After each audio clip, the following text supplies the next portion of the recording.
Ассалаумағалейкум барша тірімеліге сүйер қауым, арнама қош келіпсіздер.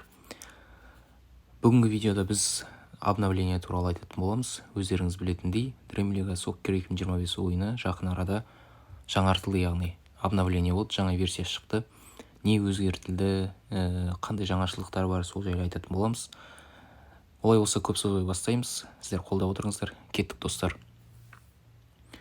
Ең бірінші достар, бізде жаңартылған ол приз лидеров деген. Осы жерде мына 4 легенданы да алуға болады. Негізі 90 күннің ішінде, бірақ активно ойнасақ, мына жерден 50 мың жинасақ, ең бірінші особый игрокты аламыз. Осының ішінен 4-інің біреуі түседі. Одан кейін мына жерде тағы 80 мың жинасаң тағы біреуін алады екенсің. Одан кейін 130 мың жинағанда тағы біреу, 200 мың жинағанда. Пайда мына 50 мың мен 80 мың арасы өте жақын екенді. Мына жерде тез алуға болады екеуін сразу. Бірақ ол үшін активно ойнау керек. Бұл жерде қатты өзгерістер жоқ. Испытанияда да бір қатты анау айтарлықтай бір өзгеріс жоқ. Ауыз толтырып айтарлықтай. Мына жерде заменада көріп тұрғандарыңыздай позицияларын қосып қойған. Әр ойыншының осылай оңай тауып аласыздар. Қорғаушы керек болса қорғаушы, жартылай қорғаушы болса жартылай қорғаушы, шабуылшы болса шабуылшы. Сосын ойыншылардың карточкалары өзгерген, әдемі. Кәдімгі FIFA-дағыдай істеп қойған ғой. Бұрын қап-қара болып тұратын еді. Әдемі қылып істеген. Бұл жерде жалпы в целом маған қатты ұнады. Мына жерде бәрінде Гризманн тұр екен менде. Сосын біраз ойыншылардың рейтингі түсіп қапты. Решфордтікі түскен, көп ойыншының түсіп қалған мына жерде. Квадрадо 74 болып қалған, Варан ойында жоқ, Жиру жоқ, тағы біраз ойыншылар жоқ. Олд болып қалды. Шоу 78-ге түсіп қапты. Жалпы Казимиро 78-ге түсіп қалған. Біраз ойыншы олд болып қалған мына жерде. Сезонный абонемент сол қалпы. Қатты бір вау дейтін ештеңе жоқ. Бұл жерде жаңашылдықтар жоқ. Тағы бір өзгергені бұл. Мына жерде тренировка емес, размещениеде 64 адамға дейін көбейтуге болады. Бұрын қателеспен 44 па, 48 ба сондай болған. Қазір оны 64 қылып тастап достар. Қалаған ойыншыларыңызды аласыздар үшін. Білгендеріңіз істейсіздер ғой. Меніңше мынау 4 легенда 90 күннен кейін бітеді ғой. Сосын бұл 4-еу біткеннен кейін алып үлгердіңіздер. Үлгермесеңіздер басқалары шығатын сияқты тағы 4-еуші солай. Алып үлгерген ойыншыларыңыз сізде қала береді, алмасаңыз ол қайтып келмейді деген сияқты. Негізі жақсы істеген. Сосын графикасында біраз жаңашылдықтар бар, өзгерістер бар. То есть қазір көреміз, матч ойнап. Бұл жерде біз Бенфикаға қарсы ойнайды екенбіз. Лық толы стадион. Ойыншылар шығып келе жатыр. Бұл жерде қазір құрамды таныстырған кезде өте әдемі қылып істеген. Міне менің құрамым және қазір қарсылас команданың кім көрсететін болады. Бенфиканікі. Әдемі қылып істеген бұлардікінде. Бенфика деп жатырмын достар, спортинг. Кешірім сұрайым. Ойын басталды көрейік.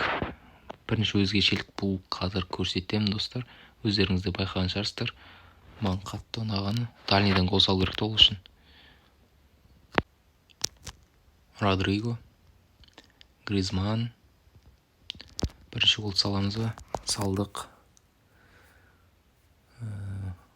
Құттықтаулар. Ойыннан кейінгі сол қалпы екен. Өзгешелік байқап тұрған жоқпын. Жаңашылдық. Так, Вини. Удар. Ой, әдемі қыл болды. Қазір көреміз. Әдемі қыл көрсет бұны. Бразилия 94-ші рейтинг. Удар. Арақашықтық. Соққының жылдамдығы. Неттен әдемі мынау. Ойнай бергің келеді ғой. Так, достар, бізде ойын аяқталайын деп қалды. Небір 10 минуттай уақыты қалды ойынның. Квадрадо. Так, қатты бір андай гол салуға бүйтіп жатқан жоқпын. Ой, сәл болмағанда голға айналып кетер зат.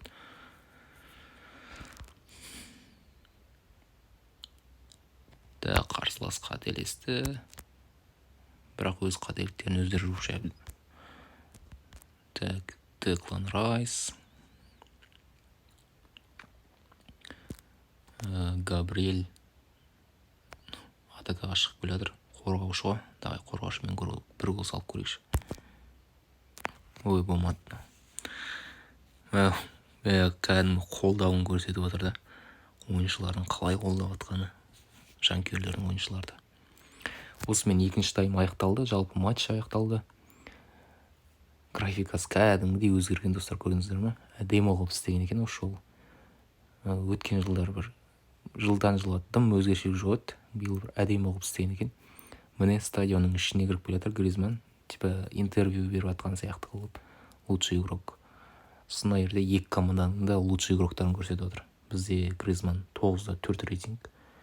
9.4, то есть ең высший рейтинг 10-да, соның 9.4, 3 гол салған. Ал ана командада қақпашы екен да 7.6. Өте жақсы істеген, жалпы ұнады маған. Бұл жерден жылындарымызды аламыз. Мына жерден так, скаут алдық, обычный скаут дейді. Бұл жерде Бернардо Сильва мен Педри шығып тұр екен. Қатты қызық ойыншылар емес негізі.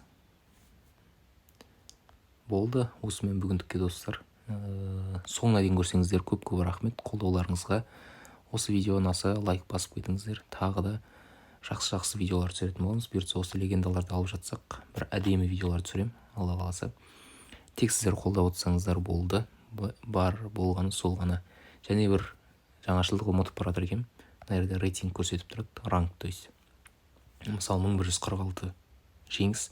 Если 1150 болса, мен ветеран 9 деген рейтингқа өтеді екен. Бұл рангқа өтеді екен. Ең көбі 10 000. Яғни легенда X-қа дейін. Жақсы істеген, жалпы ұнады маған. Осымен бүгінгі видео тәмам. Келесі кездескенше сау саламатта болыңыздар.